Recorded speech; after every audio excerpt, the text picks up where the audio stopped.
Priscilla stood in the parking lot of Whole Foods in Charlotte, North Carolina, gripping her phone like it might explode. The text from her ex-boyfriend Marcus glared up at her, bright, insistent, and absolutely unwelcome.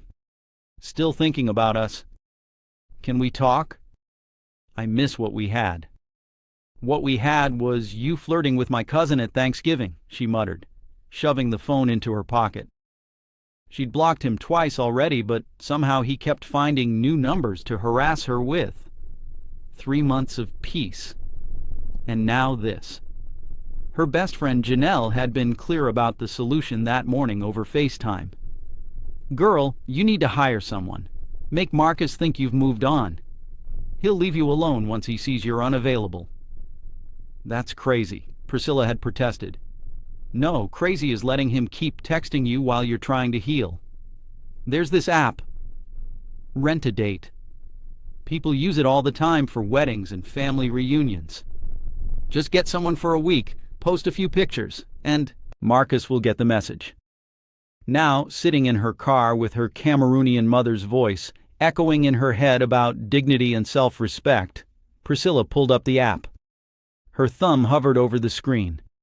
This was ridiculous. She was a 28-year-old financial analyst with a mortgage and a retirement plan. She didn't need to play games. But Marcus's text sat there in her notifications, and something inside her snapped. She scrolled through profiles. Too young, too cocky, too gym-obsessed. Then she stopped on a simple profile with minimal information. Joon-Seok, 32, business owner. Available for events, dinners, appearances. Professional, discreet. The photo showed a man with sharp features, dark eyes, and an expression that suggested he'd rather be anywhere else. Something about his face felt safe, controlled, like he understood boundaries. Before she could overthink it, she sent a message. "Hi. I need someone to pretend to be my boyfriend for maybe a week. My ex won't. Leave me alone and I need him to think I've moved on. Willing to pay your rate. Nothing weird, just some photos and maybe a dinner or two. Let me know." The response came within minutes. "I can do that. When do you need to start?" "Okay," Priscilla whispered to herself. "Okay, this is happening." They agreed to meet the next day at a coffee shop in the South End neighborhood. Priscilla spent the entire morning changing outfits. Professional, but not trying too hard. She settled on jeans and a cream sweater, her sister locks pulled back in a low ponytail. When she walked into the coffee shop, she spotted him immediately. Joon-Seok sat in the corner, wearing a dark coat and reading something on his phone. He looked up as she approached, and something flickered in his expression. Surprise, maybe. But it vanished so quickly she thought she'd imagined it. "Priscilla." His voice was quiet, measured. "That's me." She slid into the seat across from him, suddenly aware of how strange this entire situation was. "Thanks for meeting me. I know this is probably weird." "I've had stranger requests," he said, and there was the faintest hint of amusement in his tone. "Tell me what you need." She explained the Marcus situation, the breakup, the constant messages, the inability to move forward when he kept circling back. Joon-Seok listened without interrupting. His dark eyes focused on her face in a way that made her feel both seen and slightly unnerved. "So I just need him to think I'm with someone," she finished. "A few photos together, maybe we grab dinner somewhere he might see us. Nothing complicated." "How long were you together?" Joon-Seok asked. 2 years. And he cheated. With my cousin. At my family's Thanksgiving dinner. The bitterness in her voice surprised even her. Joon-Seok's jaw tightened. "Then we'll make sure he understands you're better off." Something about the way he said it, firm, almost protective, made her chest warm. This was just business, she reminded herself. He was being paid to care. "I should mention," Joon-Seok continued, pulling out his phone. "I'll need to know your social media handles. We should follow each other. Make it look natural. and we should have a story about how we met. Priscilla hadn't thought that far ahead. Through work. Too vague. People will ask details. He paused, thinking. A mutual friend introduced us. At a gallery opening in Noda last month. We started talking about the art, ended up getting coffee afterward, and it went from there. She blinked. That's really specific. Details make it believable. He pulled up his Instagram and showed her. It was sparse. Mostly photos of cityscapes and a few shots of him at what looked like business dinners. Nothing personal, nothing revealing. You don't post much, she observed. I prefer privacy. Fair enough. She showed him her own account. Photos with Janelle, pictures from her trip back to Cameroon last year, shots of her at local restaurants and parks. Normal life stuff. They exchanged follows, and within seconds, Priscilla's phone buzzed with a notification. Janelle had already seen it. Girl, who is this? She ignored it. We should probably take our first photo, Joon-Seok suggested. Something casual. Make it look like we're just getting coffee together. Priscilla's heart hammered as he moved to sit beside her instead of across from her. He smelled like cedar and something else she couldn't identify. Clean. Expensive. When he held up his phone to take a selfie, his arm brushed against her shoulder. Smile, he said quietly. She did, and he snapped the photo. When he showed it to her, she was startled by how real it looked. They looked like a couple. Like two people who enjoyed being together. I'll post this later tonight, he said. Caption it something simple. Tag you. Okay. Her voice came out smaller than she intended. They talked for another 30 minutes, establishing their story and setting up their next date. Dinner at a restaurant in Uptown on Friday night. Somewhere visible, somewhere Marcus might hear about it through mutual friends. As they stood to leave, Joon-Seok did something unexpected. He reached out and gently tucked a loose lock behind her ear, his fingers barely grazing her cheek. If we're going to do this, he said softly, we have to make it look natural. Is that okay? Her skin tingled where he touched her. Yeah. Yeah. He nodded, and something in his expression shifted, became almost soft. Then it was gone, and he was back to business. I'll see you Friday, 7 o'clock. Priscilla walked to her car in a daze. What had she just agreed to? That night, Joon-Seok's post appeared on her feed. The photo of them at the coffee shop, and a caption that simply said, "Good company on a cold afternoon." He'd tagged her. The response was immediate. Janelle called within minutes. Priscilla Eloise, you better start explaining right now. It's not what you think, Priscilla started, then paused. Actually, it was exactly what Janelle thought, just with more premeditation. Okay, it's kind of what you think. She explained the RentADate app, the plan to make Marcus back off, the coffee meeting. Girl, Janelle breathed. This man is fine. Like, respectfully fine. Where did you find him? The app you told me about. I told you about it. I didn't think you'd actually do it. Janelle was quiet for a moment. But honestly, maybe this is good. Marcus has been like a bad rash that won't go away. If this makes him finally leave you alone, that's the plan. Just be careful, okay? I know this is fake, but feelings don't always follow the script. Priscilla laughed, but it felt hollow. Trust me, I know the difference between real and pretend. Friday came faster than she expected. Priscilla changed her outfit 4 times before settling on a burgundy dress that her mother had sent from Yaoundé, elegant without trying too hard. She twisted her sister locks into an updo and actually put on makeup, which she rarely did outside of work presentations. When Joon-Seok picked her up at 6:45, he stood at her door in a dark gray suit that probably cost more than her monthly car payment. His eyes widened slightly when he saw her. "You look beautiful," he said, and it didn't sound like a line. It sounded like an observation. "Thank you. You look really good too." He smiled, an actual smile that reached his eyes, and offered his arm. "Shall we?" The restaurant he'd chosen was upscale, the kind of place with soft lighting and waiters who moved like ghosts. Priscilla felt suddenly out of her depth. This was supposed to be a simple dinner to be seen together, not whatever this was. "I might have overdone it," Joon-Seok admitted as they were seated.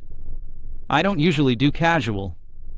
Clearly, but she was smiling. "Do you take all your fake dates to places with 3 forks?" "Only the ones I want to impress." The words hung between them, and Priscilla wasn't sure if he was still playing a role or if something else was happening. She picked up her menu to hide her confusion. They ordered, and conversation flowed easier than she'd expected. He asked about her work, and she found herself explaining the intricacies of financial analysis with more enthusiasm than usual. He listened intently, asking questions that showed he was actually paying attention. "What about you?" she asked. "What kind of business do you own?" "Import-export," he said carefully. "Mostly working with companies in Korea to bring goods to the States. It's complicated." "Sounds like it." She studied his face. "Do you like it?" "It's what I know." There was something in his tone. Resignation, maybe. "My family has been in the business for generations. It's expected." Expected isn't the same as wanted. He met her eyes, and for a moment she saw something vulnerable there. "No, it's not." The food arrived, saving them from the intensity of the moment. They ate and talked about lighter things. Favorite movies, places they'd traveled, embarrassing childhood stories. Priscilla told him about growing up in Yaoundé before moving to the States at 15, about her mother's insistence on maintaining their culture even thousands of miles away. "She sends me ndole ingredients every few months," Priscilla laughed. "Like I can't find them here. Can you?" "Okay, not the good ones. But still." Joon-Seok shared stories about growing up in Seoul before his family relocated to the States when he was 12. About the pressure of being the eldest son, the weight of expectations that felt like chains sometimes. "Do you have siblings?" Priscilla asked. His expression darkened. "A younger brother. We're not close." She sensed a story there, but didn't push.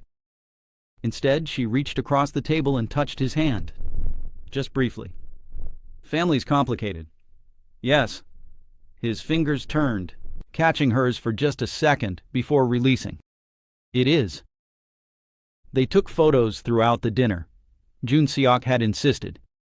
Casual shots of their plates, a selfie with the city lights behind them through the window, a picture of them laughing at something she'd said. Each one looked increasingly real. As they left the restaurant, Joon-Seok's hand found the small of her back, guiding her through the door. The touch was light, respectful, but it made her hyper-aware of every place they connected. "That went well," he said as they walked to his car. "Did you see the texts?" Priscilla pulled out her phone. 3 messages from numbers she didn't recognize, all forwarded from friends. Screenshots of their dinner photos. And one from Marcus himself. "Didn't take you long to move on." "Perfect," she breathed. He saw it. "Good." Joon-Seok opened her car door. "Then phase 1 is complete." But as he drove her home, Priscilla couldn't shake the feeling that something had shifted between them. The conversation didn't feel fake. The laughter hadn't been forced. And when he walked her to her door and pressed a gentle kiss to her forehead. Sweet dreams, Priscilla. She had to remind herself that this was all pretend. That in a week, maybe 2, Marcus would leave her alone, and Joon-Seok would disappear back into his private, mysterious life. She just wished it didn't feel so much like losing something real. The next week dissolved into a strange new rhythm that Priscilla hadn't expected. Joon-Seok texted her every morning. Nothing elaborate, just simple good morning messages with coffee cup emojis. She found herself looking forward to them more than she should. They had another date planned for Wednesday, but on Tuesday afternoon, he called unexpectedly. "Are you busy tonight?" His voice sounded different, tired, maybe stressed. "Just planning to watch reality TV and eat leftover takeout. Why?" "I have a business dinner. Potential partners from Korea. They're traditional. It would help if you came with me." Priscilla hesitated. This felt different from their agreement. More real. Is this still part of the fake dating thing? Honestly, I could use the company, but I understand if it's too much to ask. Something in his voice made her say yes. "What time should I be ready?" 6. "And Priscilla, wear something comfortable. These dinners can be long." He picked her up exactly at 6, but this time he looked exhausted. Dark circles shadowed his eyes, and his jaw was tight with tension. "Rough day?" she asked as she buckled in. "You could say that." He glanced at her and some of the tension eased. "Thank you for doing this. It means more than you know." The restaurant was Korean BBQ in a quieter part of Charlotte, family-owned and intimate. 3 older Korean men waited at a large table, and their expressions shifted when they saw Priscilla and Joon-Seok together. Surprise, followed by something that looked like approval. Hyung-nim, Joon-Seok greeted them with a small bow. He introduced Priscilla in Korean first, then English. "This is Priscilla Chamba. She's with me." The men welcomed her warmly, and dinner began. Priscilla watched Joon-Seok navigate the conversation with practiced ease, switching between Korean and English to keep her included. But she noticed the way his shoulders stayed rigid, the way he barely touched his food. Under the table, she found his hand and squeezed gently. He looked at her in surprise, then squeezed back. The businessman asked about her work, her family, how she and Joon-Seok met. They delivered the prepared story smoothly, and the men seemed genuinely pleased. "It's good to see you with someone steady," one of them said to Joon-Seok in English. "Your father would have approved." Joon-Seok's grip on her hand tightened. "Thank you, Mr. Choi." When they finally left 2 hours later, Joon-Seok was silent as he drove. Not tense exactly, just quiet. Processing. "You okay?" Priscilla asked softly. "They mentioned my father." His voice was flat. "He died 3 years ago. Left the business to me." "I'm sorry." "Don't be. We weren't close." He pulled into a parking lot near Freedom Park, turning off the engine. He had specific expectations about who I should be, what I should want. I spent most of my life trying to meet them. And now I'm trying to figure out who I am without his voice in my head. He turned to face her. "Tonight helped. Having you there. It felt like I could breathe. Does that make sense?" "Yeah." She understood more than he knew. "My mother's the same way. She loves me, but she has this vision of who I should be. Married to a nice Cameroonian man by now. 3 kids, cooking traditional meals every Sunday. She doesn't understand why I'm still single." "You're single because the right person hasn't shown up yet," Joon-Seok said simply. "That's not something to apologize for." The certainty in his voice made her chest ache. "You say that like you know." "I do know." He reached out, tucking a loose lock behind her ear again. That gesture that was becoming familiar. "You're worth waiting for." The words shouldn't have hit her so hard. This was fake, temporary.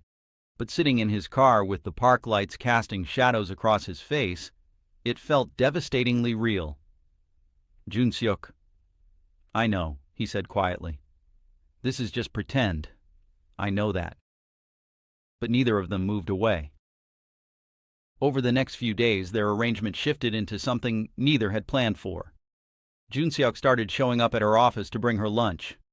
Always something thoughtful, usually from the Korean place near his work. They'd eat together in her car, talking about everything and nothing. He took her to the Mint Museum on Saturday, and they wandered through the exhibits like a real couple. He listened intently as she talked about the African art collection, sharing memories of similar pieces she'd seen growing up in Cameroon. And when she got cold in the over-air-conditioned gallery, he draped his jacket over her shoulders without being asked.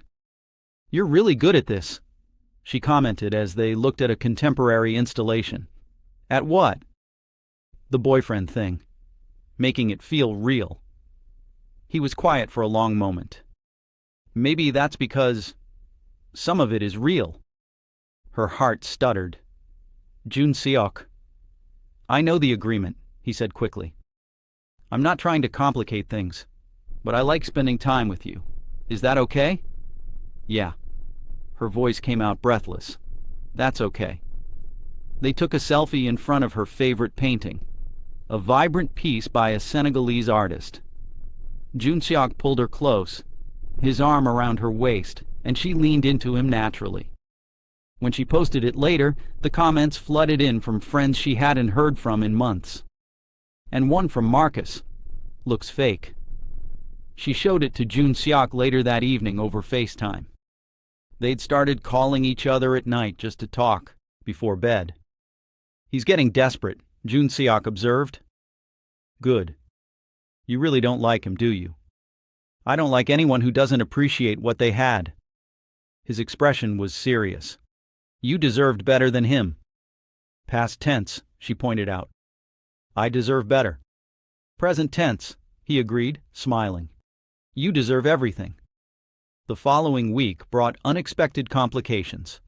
Priscilla's mother called on Wednesday morning, her voice bright with excitement. "Priscilla, your cousin Marie told me she saw photos of you with a man, a Korean man. Why didn't you tell me you were seeing someone?" Priscilla closed her eyes. Of course her family had found out. "Mama, it's new." "I didn't want to say anything yet." "New or not, I want to meet him. I'm coming to visit next month. You'll bring him to dinner." "Mama, no arguments. If he's important enough to post pictures with, he's important enough to meet your mother." After she hung up, Priscilla stared at her phone in panic. A month. She had a month before her arrangement with Joon-Seok was supposed to end, and her mother expected to meet him. She called him immediately. "We have a problem." When she explained, she expected him to back out, to say this was beyond their agreement. Instead, he just asked, "What's your mother's name?" "What?" "Her name.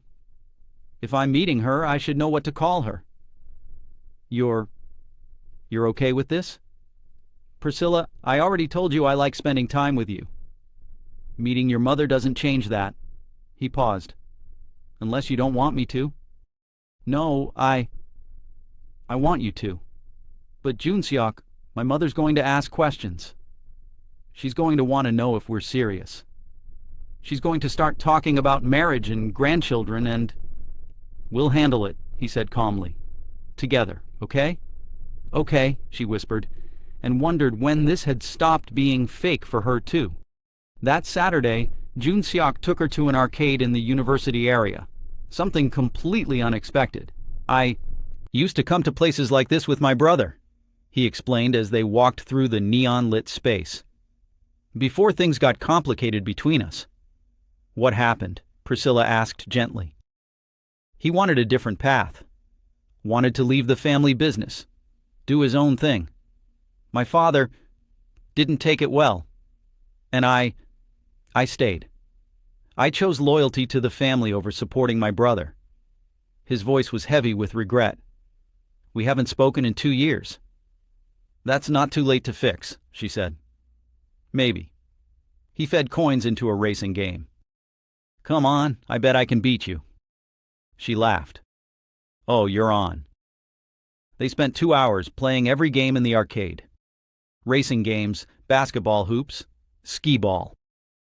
Joon-Seok was surprisingly competitive, and his rare, full laugh when she beat him at air hockey made her feel like she'd won something far more valuable than tickets. He used their accumulated tickets to win her a stuffed elephant from the prize counter. "For you," he said, presenting it with mock solemnity. It's perfect. She hugged it to her chest. But I should warn you, I name all my stuffed animals. What are you naming this one? Probably something ridiculous like Sir Fluffington. He smiled.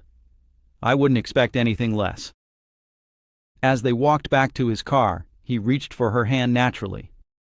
Their fingers interlaced, and Priscilla looked down at their joined hands.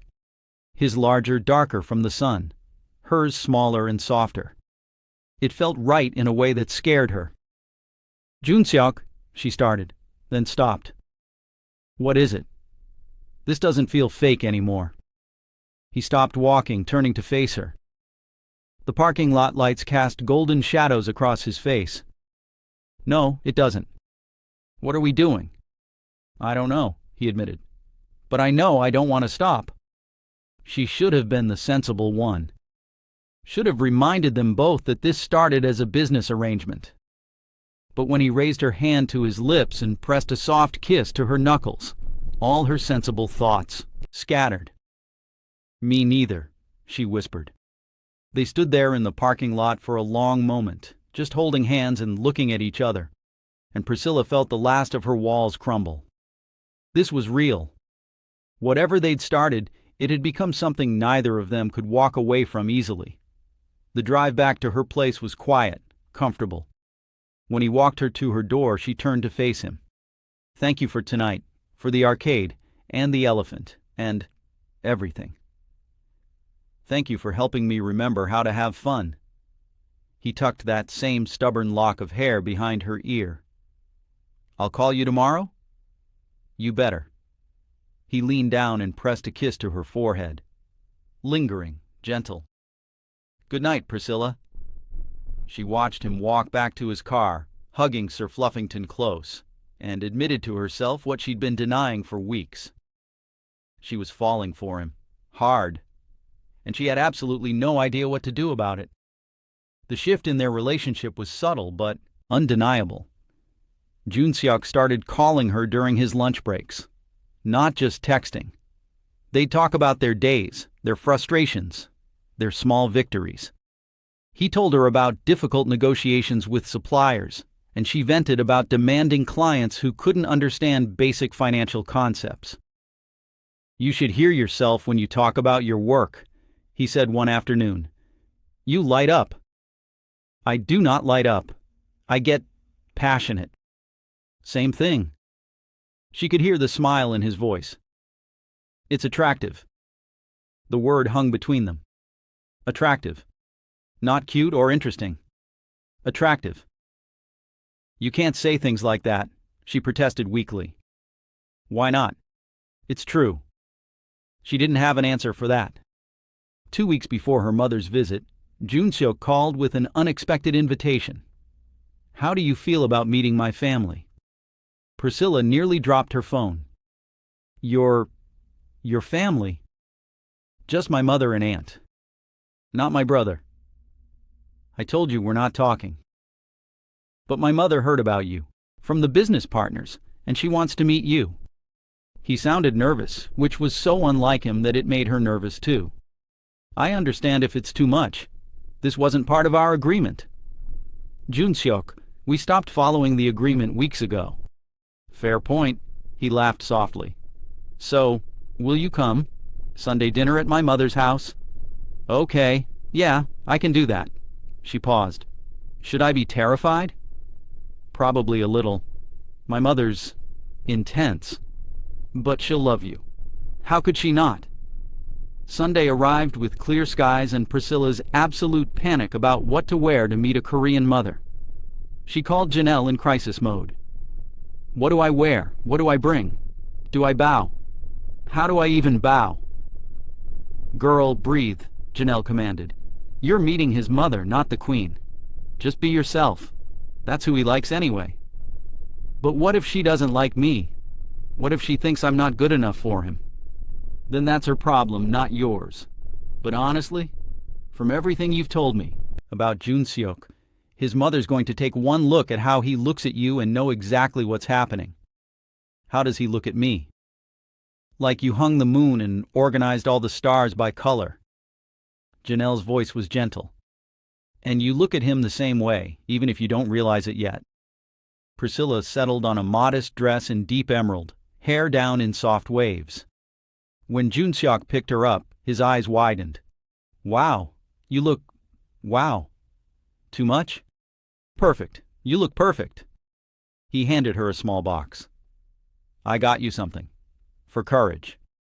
Inside was a delicate bracelet with a small elephant charm. Sir Fluffington's cousin, he explained. So you'll have backup. She wanted to cry. Instead, she stood on her toes and kissed his cheek. Thank you. His mother's house in the Myers Park neighborhood was elegant but warm.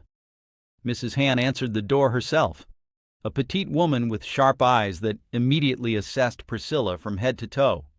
Then she smiled. So you're the one making my son smile again. Come in, come in. Dinner was an elaborate spread of Korean dishes that Mrs. Han had clearly spent hours preparing. Priscilla tried everything, praising each dish sincerely. Joon-Seok's Aunt Minji asked questions about her work, her family, her intentions. Aunt, Joon-Seok protested. You're interrogating her. I'm getting to know her, Minji corrected. There's a difference. Mrs. Han watched them throughout the meal, especially whenever Joon-Seok looked at Priscilla or touched her hand. After dinner, she asked Priscilla to help her in the kitchen, leaving Joon-Seok and his aunt in the dining room. My son hasn't brought anyone to meet me in 5 years, Mrs. Han said quietly as they washed dishes. Not since before his father passed. So you must be important. Mrs. Han,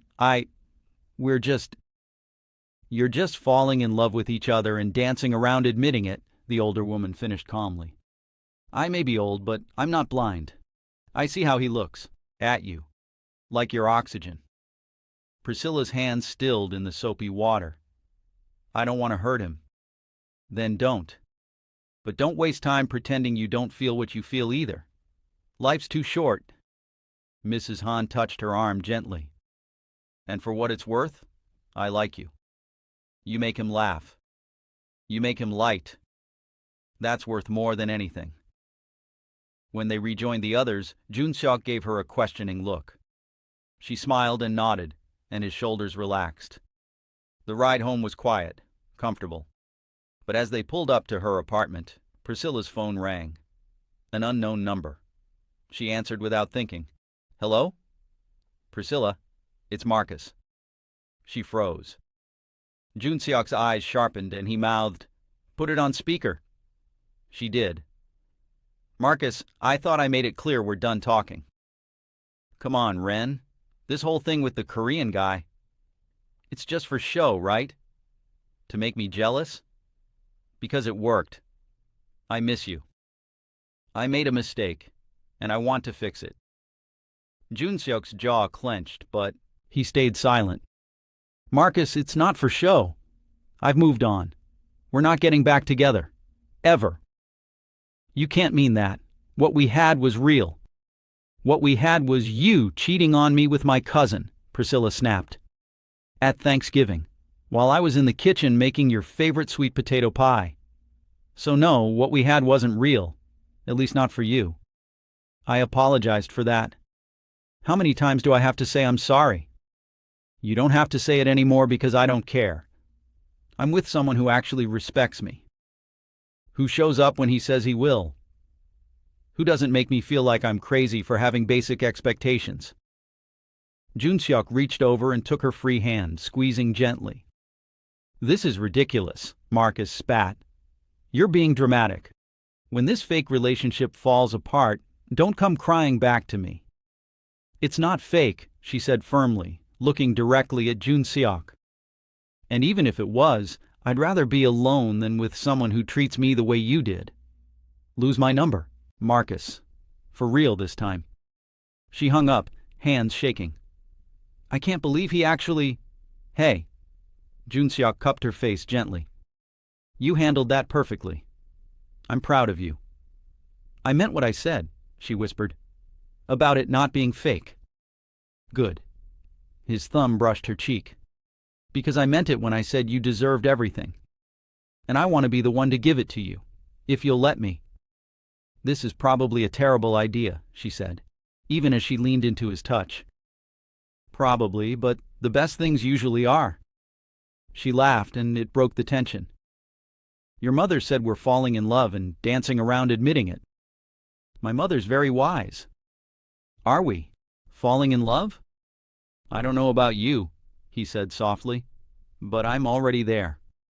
Her breath caught, not from surprise exactly, but from the gentle certainty in his voice, like it was the most natural thing in the world. "Me too," she admitted.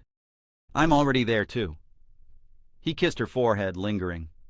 "Good, because I wasn't sure how much longer I could pretend this was just business." They sat in his car for another hour, talking about everything that had happened, everything they'd been too afraid to say, about how the fake dating had become the most real thing in both their lives, about how terrifying and wonderful it felt to actually care about someone again. "My mother's still visiting next week," Priscilla reminded him. "She's expecting to meet my boyfriend." "Then I guess I better practice my French," Joon-Seok said. "What do I need to know to impress a Cameroonian mother? Be yourself. That's all she really wants." "That simple?" "That complicated," she corrected. "But I'll help you." The next week passed in a blur of preparation. Joon-Seok insisted on learning basic French phrases, though his pronunciation made her laugh every time. She coached him on Cameroonian customs, what to bring, what topics to avoid. "And whatever you do," she warned, "don't mention that we started as fake dating. My mother would never understand." "Our secret," he promised. But 3 days before her mother's arrival, everything changed. Priscilla was at work when Janelle called, her voice strange. "You need to look at Marcus's Instagram, right now." "Why? What did he—" "Just look." Priscilla pulled up the app, navigating to Marcus's page. Her stomach dropped. He'd posted a long caption, a carefully crafted story about how he and Priscilla were taking time apart but working on reconciliation. How her new relationship was just a rebound. How he knew they were meant to be together. And he'd tagged her in it. That lying... She couldn't even finish the sentence. "There's more," Janelle said grimly. "He posted screenshots of old texts between you two. Out of context, but making it look like you were still interested in him recently." Priscilla wanted to throw her phone across the room. Instead, she called Joon-Seok. "I saw it," he said before she could speak. "I'm handling it." "Handling it how?" "Trust me." She did, which was maybe the most surprising thing of all. Within an hour, Joon-Seok had posted his own response. A photo of him and Priscilla from the arcade, both laughing, with a simple caption. "When you know, you know." No rebounds, no confusion. Just real. He'd tagged her and Marcus. The comments exploded. Friends jumped in to defend her, sharing their own stories of Marcus's behavior. Someone even posted a photo from the Thanksgiving where everything had fallen apart. Marcus in the background, clearly flirting with Priscilla's cousin while Priscilla was visible in the kitchen. Marcus deleted his post within 2 hours. Then he blocked both of them. "It's done," Joon-Seok said when he called her that evening. "He won't bother you again, not after everyone saw the truth. You didn't have to do that." "Yes, I did. Because you're mine now, and I protect what's mine." The possessiveness in his voice should have bothered her. Instead, it made her feel safe, cherished. "Yours?" she teased. "If you want to be." "Yeah," she said softly. "I want to be." When her mother arrived on Thursday, Priscilla was a bundle of nerves. But Joon-Seok showed up at her apartment an hour early with flowers, both for her and for her mother. "Ready?" he asked. "Not even a little bit. But let's do this anyway." Mrs. Chamba took one look at Joon-Seok and immediately switched into assessment mode, asking rapid-fire questions in a mix of French and English. But Joon-Seok held his own, answering respectfully, complimenting her dress, thanking her for making the trip. At dinner, he tried to use his practiced French phrases. They were terrible, but the effort made Mrs. Chamba's expression soften, and when he helped clear the table without being asked, Priscilla saw her mother's approval solidify. Later, while Joon-Seok was in the kitchen, Mrs. Chamba pulled Priscilla aside. "This one is good. He looks at you like you're precious. Don't let him go." "Mama, we've only been together a few months. Time doesn't matter when it's right. Your father and I knew after 3 weeks." She touched Priscilla's cheek. "You love him? I can see it." "I do," Priscilla admitted. "I really do." "Then hold on to that. Real love doesn't come around often." That night, after her mother had gone to bed in the guest room, Priscilla and Joon-Seok sat on her balcony under the stars. "Your mother's wonderful," he said. "Terrifying, but wonderful." "She likes you. That's huge." "Good, because I plan to stick around." He pulled her closer, and she rested her head on his shoulder. "Priscilla?" "Thank you for hiring me to be your fake boyfriend." She laughed. "Thank you for being way better at it than expected." "I had good motivation." He kissed the top of her head. "You ready for whatever comes next?"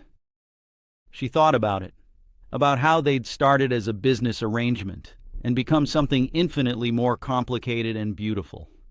About how sometimes the best things come from the most unexpected places. "Yeah," she said, "I'm ready." The week after her mother's visit should have been peaceful, should have been the beginning of their real relationship without pretense or pressure. But on Monday morning, Joon-Seok called with tension lacing every word. "My brother contacted me." Priscilla sat up straighter in her desk chair. "That's good, right?" "I don't know yet. He wants to meet. Says he has information about the business that I need to hear." Joon-Seok sighed heavily. "Could be a peace offering. Could be something else." "Do you want me there?" "I want you everywhere," he said. And despite the stress in his voice, she could hear the smile. "But no. This is something I need to face alone. I'll call you after?" "Promise?" "Promise." The call didn't come until almost midnight. When Priscilla saw his name flash on her screen, she answered immediately. "How bad?" "Complicated." His voice was rough, exhausted. "Can I come over? I don't want to be alone right now." 20 minutes later, he was at her door, still in his business clothes but disheveled in a way she'd never seen. She pulled him inside, and he wrapped his arms around her like she was the only thing keeping him upright. "Talk to me," she said softly. They sat on her couch, and the story spilled out. His brother Min-ho had discovered that some of the family business's partners were involved in illegal operations, smuggling, money laundering. Things their father had known about but had kept hidden. Things Joon-Seok had inherited without knowledge. "I've been running a legitimate business for 3 years, Joon-Seok said, voice hollow. "Or so I thought. But some of these contracts, these deals my father made, they're not clean. And if they come to light, everything falls apart." "What are you going to do?" "Cut ties. Immediately. Min-ho's helping me identify which partnerships need to end. But it means restructuring everything. Starting over in some ways." He looked at her, eyes dark with worry. "It's going to be messy. Public, probably. And I understand if you don't want to be part of that." "Hey." She took his face in her hands. "I'm not going anywhere. You hear me? Whatever mess comes, we face it together. You don't know what you're signing up for. Maybe not. But I know you. And I know that you're going to do the right thing, even when it's hard. That's who you are." He kissed her then. Not on the forehead or hand or cheek, but soft and brief on her lips. Just a moment of connection, of gratitude and something deeper. "I don't deserve you," he whispered. "Lucky for you, that's not your decision to make." The next few weeks were chaos. Joon-Seok worked 18-hour days, meeting with lawyers, cutting ties with shady partners, rebuilding his business from the ground up. Priscilla supported him however she could, bringing food when he forgot to eat, sitting with him while he worked through documents, being a steady presence when everything else felt unstable. His mother called her directly one afternoon. "Thank you for being there for my son. I know this is hard on both of you." "He'd do the same for me," Priscilla said simply. "Yes, he would, because he loves you. You know that, right?" "I'm starting to believe it." "Good. Keep believing it. Especially when things get difficult." Things got difficult fast. A local business reporter caught wind of the story. Major Korean import company severs ties with multiple partners. Questions about legacy business practices. The article didn't outright accuse Joon-Seok of wrongdoing, but the implication was there. "I'm sorry," he told her over a late dinner at her apartment. "This is exactly what I was afraid of. If you need distance—" "Stop suggesting I leave," she interrupted. "I'm not going anywhere. How many times do I have to say it?" "Until I believe I deserve you." "You're impossible. You're stubborn." "Good thing I'm your stubborn, then." He smiled, but it didn't quite reach his eyes. "My brother wants to meet you. Officially. He says anyone who can put up with me through this deserves acknowledgement." "I'd like that." Meeting Minho was strange because he looked so much like Joon-Seok, but carried himself completely differently. Lighter, more open. He greeted Priscilla warmly, thanking her for supporting his brother. "He's been different since he met you," Minho said over coffee. "More himself. Less of what our father tried to make him." "I haven't done anything special," Priscilla protested. "You loved him. That's everything." The brothers were working on rebuilding their relationship too, slowly. Watching them talk, cautiously finding their way back to each other, made Priscilla think about her own family, about her cousin who'd betrayed her trust, about forgiveness and boundaries and what it meant to move forward. "I'm thinking about reaching out to my cousin," she told Joon-Seok one evening. "Not to reconcile exactly, but to get closure. To say what I need to say." "That's brave. I learned from the best." The conversation with her cousin happened over email. Safer, more controlled. Priscilla wrote everything she'd been holding in. The hurt, the betrayal, the impact. Her cousin responded with a genuine apology, admitting she'd acted badly and understood if Priscilla never wanted to see her again. "I don't forgive her," Priscilla told Joon-Seok afterward. "Not yet, maybe not ever. But I feel lighter. Like I can finally close that chapter. That's all that matters." Things slowly stabilized. Joon-Seok's business restructuring was painful but necessary, and he emerged with a cleaner, more ethical operation. The media attention died down.